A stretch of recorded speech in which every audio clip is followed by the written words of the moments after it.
અમદાવાદના 4 પોલીસ કર્મીઓએ મળીને મુંબઈના એક વેપારીને લૂંટી લેવાનો પોલીસ કર્મીઓ પર આરોપ લગાવ્યો છે।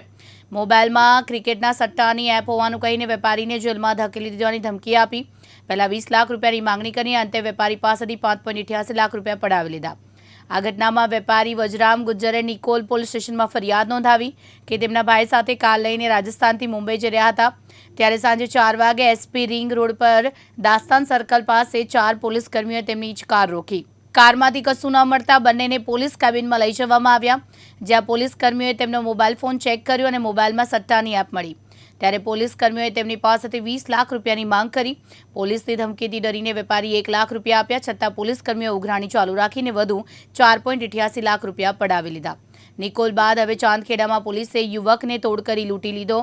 ચાંદખેડામાં ટ્રાફિક પોલીસે યુવક પાસેથી 20,000 રૂપિયાનો તોડ કર્યો હતો। ગુજરાતમાં સતત કથળતી જતી કાયદો વ્યવસ્થાની સ્થિતિ અને ગૃહ વિભાગ ભ્રષ્ટાચારનો એપિસેન્ટર વારંવાર એક પછી એક પુરાવા સામે આવે છે। ગુજરાતમાં ગેરકાયદેસર નશાનો વેપલો, કરોડો લીટર રોજ દારૂ ઠલવાય ગેરકાયદેસર રીતે અને નશાબંધીનો કાયદો કાગળ ઉપર અને ડ્રગ્સનો કરોડો રૂપિયાની ડ્રગ્સ થાય, ગુજરાતનું યુવાધન બરબાદ થાય ત્યાં સુધી તો સમજાતા પણ જે પોલીસ જેનું કામ આપણને રક્ષણ કરવાનું છે, આપણને અસામાજિક તત્વોથી બચાવવાનું, એ પોલીસ જ મોટા તોડકાંડમાં આવે। મને એમ લાગે છે કે ગુજરાતને શું થઈ રહ્યું છે।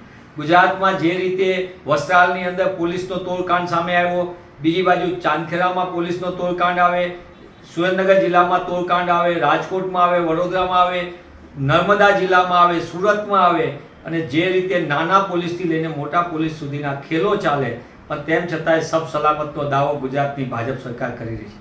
તેવા સંજોગોમાં આ બંને તોડકાંડ એ ભારતીય જનતા પાર્ટીની સરકારના ગૃહ વિભાગની સીધી નિષ્ફળતા છે। જે પોલીસે રક્ષક તરીકે બદલે એ અસામાજિક તત્વોને કાબૂમાં રાખવાને બદલે સામાન્ય જનતાને પરેશાનીમાં કરે, સામાન્ય માણસના નાના ગુનામાં પણ એની આગળ વસૂલાત થાય। મને એવું લાગે આ વસૂલી ગેંગ જેવું કામ કેમ પોલીસ કરી રહી છે। આવા થોડાક પોલીસવાળાને કારણે આપણે એમ કહીએ કે પોલીસ તંત્ર બદનામ થાય, નહીં, આ પોલીસ તંત્રને લાંબા સમયથી લાગુ પડેલો રોગ છે। ગુજરાતમાં ગાંધીનગરમાં બેઠેલા લોકો ખુદ આવી સૂચનાઓ આપે અને લૂંટનો કારોબાર ચાલવાના પરવાના આપે, એના કારણે ગુજરાતનો સામાન્ય માણસ પરેશાન થઈ રહ્યો છે। એ સલામતીનો અહેસાસ ન કરી શકે, સામાન્ય એફઆઈઆર ન નોંધાય, એફઆઈઆર નોંધવા માટે પણ એને તકલીફ અનુભવવી પડે, એ મને લાગે છે કે આ ગુજરાત માટે ચિંતા। ત્યારે હું આપના માધ્યમથી માંગ કરું છું કે ગુજરાતના મુખ્યમંત્રી શ્રી, આપ કેબિનેટ તરીકે ગૃહ વિભાગ સંભાળો છો, આપની સીધી જવાબદારી બને આપ મૃદુ અને મક્કમની તો બહુ જાહેરાત કરો। મૃદુતા તમે સામાન્ય જનતા પ્રત્યે રાખો અને મક્કમતા અસામાજિક તત્વોને કાબૂમાં રાખો અને એની પહેલાં તમારા પોલીસ તંત્રને કહો કે તોડકાંડને લૂંટકાંડને બદલે સામાન્ય જનતાને સલામતી આપે, તો જ ગુજરાત સલામત બનશે અને ગુજરાતના નાગરિકોને શાંતિનો અહેસાસ થશે।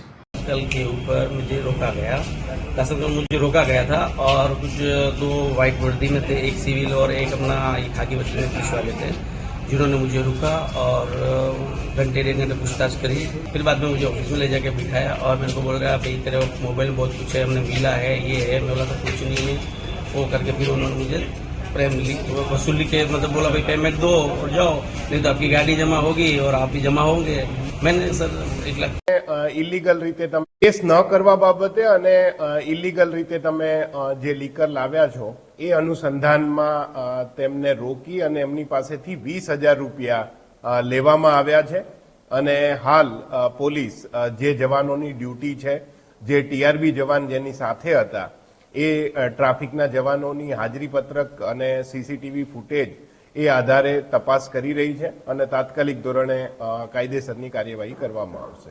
ઓળખ થઈ ગઈ છે અને જે કર્મચારીઓ છે તેમના વિરુદ્ધ પોલીસ કાર્યવાહી હાલ કરી રહી છે। ચિરાગ સોની, દિવ્યાંગ ન્યૂઝ, અમદાવાદ।